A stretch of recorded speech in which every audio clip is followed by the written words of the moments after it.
Hello, welcome back. It's time for episode 2 of Collectible Corner. I've got some new bits and pieces to show you, and I've got something to unbox.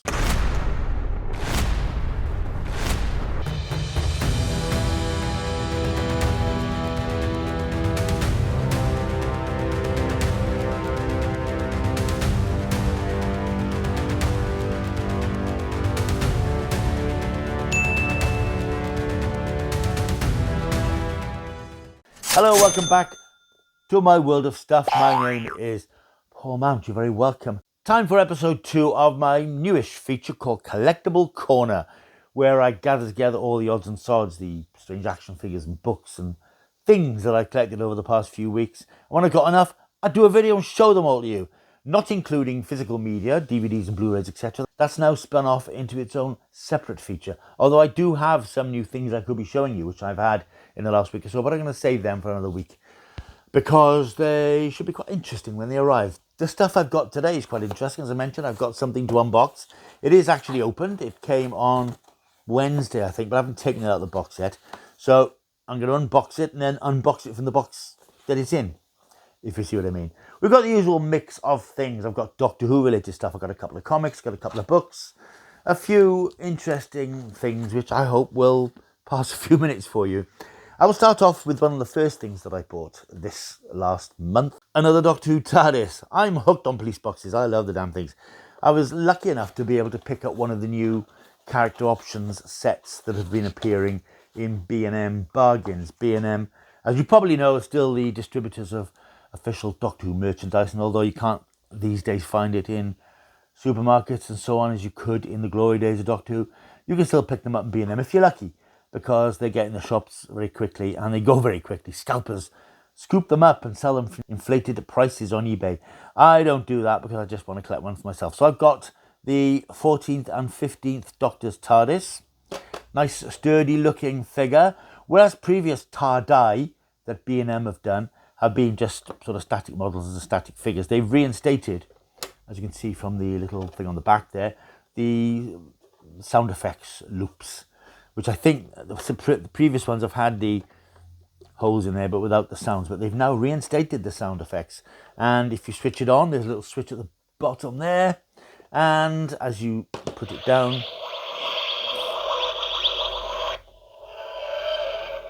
we'll pick it up.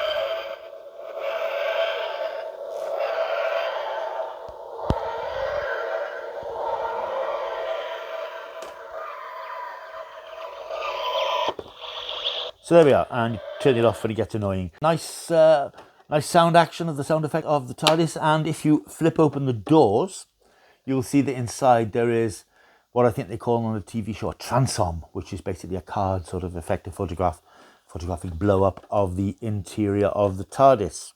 I believe that if I could be bothered to prize that out, I would find one that represents the interior of Jodie Whittaker's TARDIS, that sort of gold weirdy type thing, which wasn't a favourite TARDIS design of mine. This is the far too big TARDIS that we've had in Ncuti Gatwa and David Tennant as the 14th Doctor's era, and it's quite nice that they do that. This is a nice set. It's 20 quid, so it's quite reasonably priced. The doors open and close, and as I said, it's got that sound effect when you turn it on. I'll just show you that again.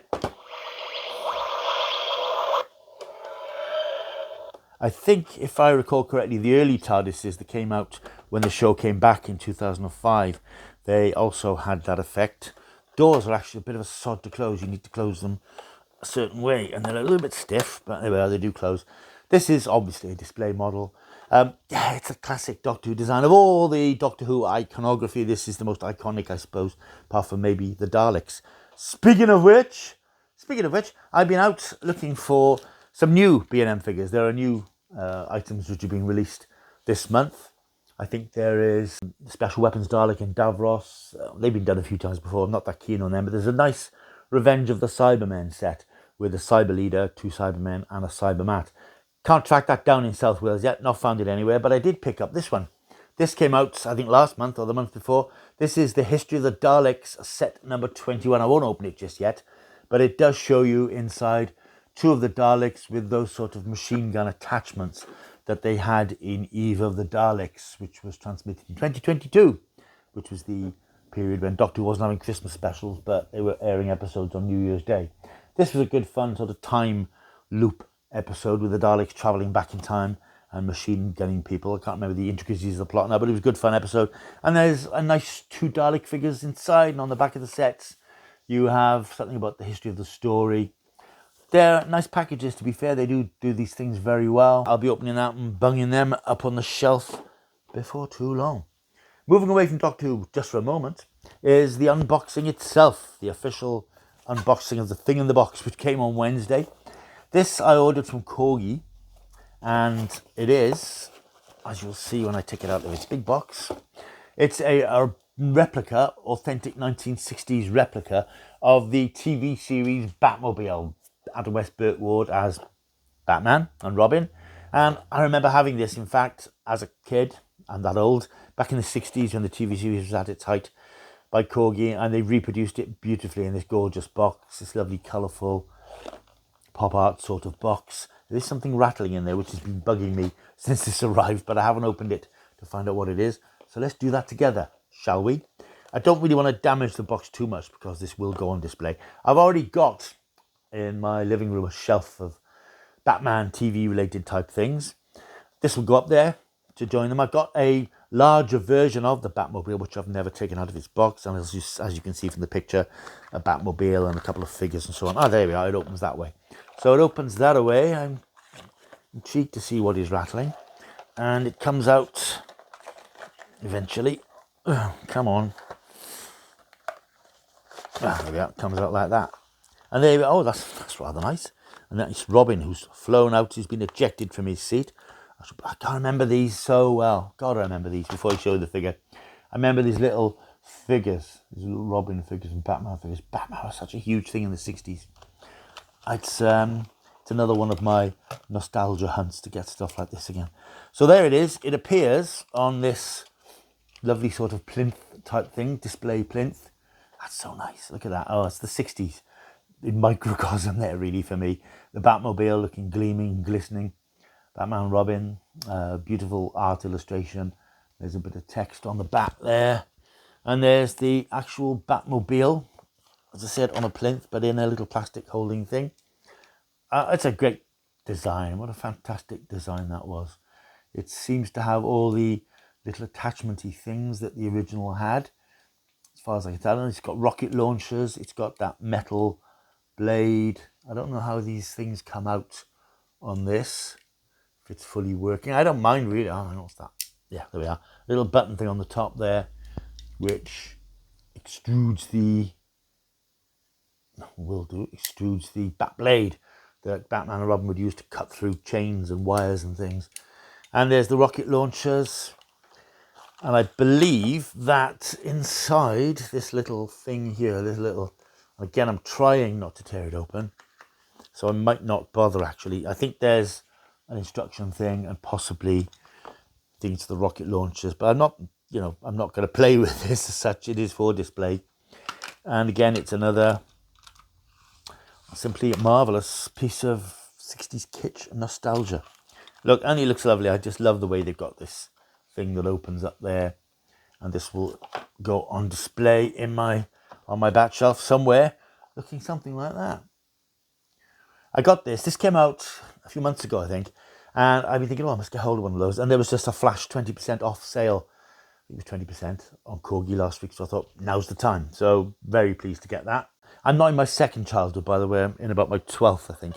But, I just love these things. They look great. Put that there. Right, so I can get rid of that box. I can go there. Let's talk about some books that I have picked up. Some you'll be interested in, some I dare say you may not. I'll do the Doctor Who related books first, because there are new Doctor Who books which I have picked up. You may recall, I think in the previous Collectibles corner, I picked up 3 Doctor Who books for 10 quid from Zavi, who were doing one of their occasional promotions. And I was very pleased with the books that I got.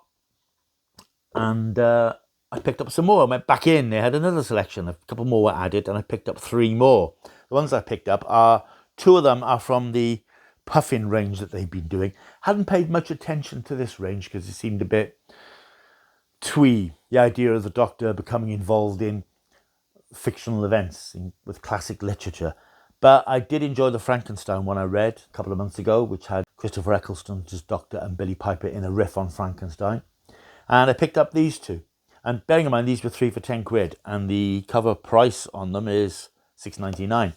This is Doctor Who, Legends of Camelot, which, as you see, features the 10th Doctor holding a sonic screwdriver, sitting on a horse. And this is an adventure involving the Knights of the Round Table, where the 10th Doctor and Donna Noble are pulled into a different dimension, creating a giant hole into another world in the process. As the magic of the hidden dimension slowly seeps out, the Doctor and Donna find themselves in Camelot, where a young Squire Arthur comes to their aid. When the Doctor is mistaken for Merlin, they are swept up in the glamorous and daring legends of the Knights of the Round Table. This is written by Jacqueline Rayner, who's done a lot of Doctor Who books and fiction and stuff. She used to write for Doctor Who magazine.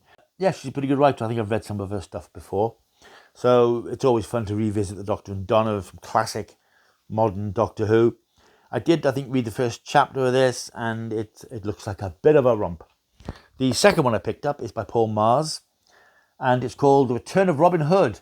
This features the 4th Doctor, Tom Baker, of course, and Sarah Jane Smith and Harry Sullivan. Robin Hood is disenchanted, Maid Marian has disappeared, and the legend of the Doctor has retreated into the shadows of Sherwood Forest. But the Doctor's back. The timing couldn't be better. A new sheriff of Nottingham is in town and out to get the outlaws. Behind the scenes, the mythical Mother Maudlin has designs on the realm that are not of this earth. I like these books. As I said, I really enjoyed the Frankenstein one, and they're good, fun stories that mix the literary adventures of Doctor Who with the literary adventures of proper literature. It's a really clever idea. Unfortunately, the range has now been wound up. There's one more that's just been released. I'll show you that in a moment, which is a shame because I think it's a nice and clever way to introduce kids to classic literature by involving the Doctor in adventures of people like Robin Hood and King Arthur and Frankenstein, all these things. I believe there was one planned that was going to be War of the Worlds, which was going to be the next one. But Puffin have pulled the plug, presumably for poor sales. That's where Doctor Who is at the moment. The third book I picked up as part of that deal was one which I wouldn't necessarily go for, because these sort of things have been 10 a penny since Doctor Who came back. It's Doctor Who, the 13th Doctor's Guide, a big solid book, which appears to be a sort of the usual history of the Doctor. And it's nicely illustrated for fans of, more senior fans, as it were. There's probably nothing here that we have not read a million times before. These things are very much aimed at new viewers who are intrigued by the series. But they're nicely put together, nicely designed, nice photos. And I'm sure the text will be nice and brisk. I haven't really looked at it yet. But it looks like one of those books you have on the shelf and bring down to look at the pretty pictures occasionally. And talking of those Doctor Who books, here it is, Doctor Who Dracula by Paul Mars, which came out 2 or 3 weeks ago. This is the latest and last of this run of, as I said, books where the Doctor meets historical literary figures.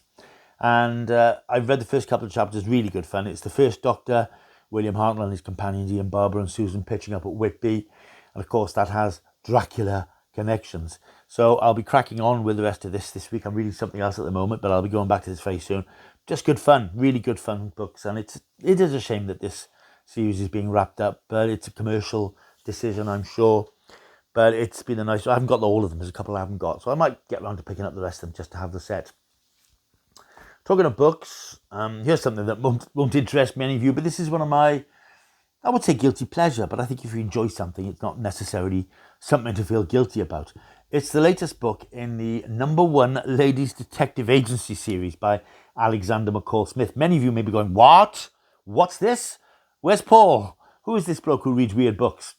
This is a fantastic series of books. I've been reading these for years. You may remember there was a short-lived TV series a few years ago, which was beautifully cast and cast all the characters really well, but didn't capture the spirit and the essence and the pace of the books. And these are lovely books. If you don't know of them, it's a series of books. I think there's been about 24 of them now. It's about a detective agency in Botswana, which is run by a traditionally built woman called Precious Ramotswe, and her secretary or assistant, Grace Makutsi, and her husband, Mr. J.L.B. Matakoni. And it's set in Botswana. And these books, if you're feeling stressed or if you're feeling a bit hassled by the modern world, which is one of the things I like about these. They always come out in September, and you can sit down for a couple of days, and all that melts away, because these are such lovely books about really nice people going about their business in a beautiful country. Alexander McCall Smith, who I think lived in Botswana for some time, describes the country so beautifully with such sparing vocabulary. He doesn't go over the top. It's not flowery. He just uses a few choice words that conjure up an image of this beautiful country full of lovely people. And the detective agency just investigates silly little crimes and events and incidents that don't really amount to anything. There's no drama or excitement. And the fun comes from the way the characters talk and relate to one another. They're very mannered and very polite, very precise.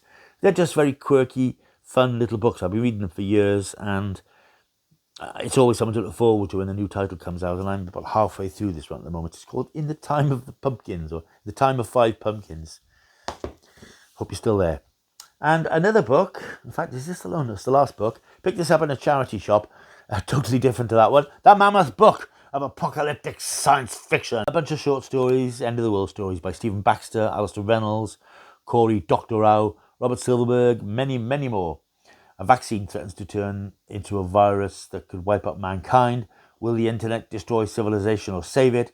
The world in a grip of climate change. Lots of stories, short stories about the end of the world. And as you may know from this channel, I do like a bit of post-apocalyptic stuff. It's my cheerier side. So that's something which is on the shelf, and that's something I'll be picking up and dipping into during the winter, I suspect. As the weather's bleak and it's dark and horrible, let's read a story about the end of the world. It's always good fun.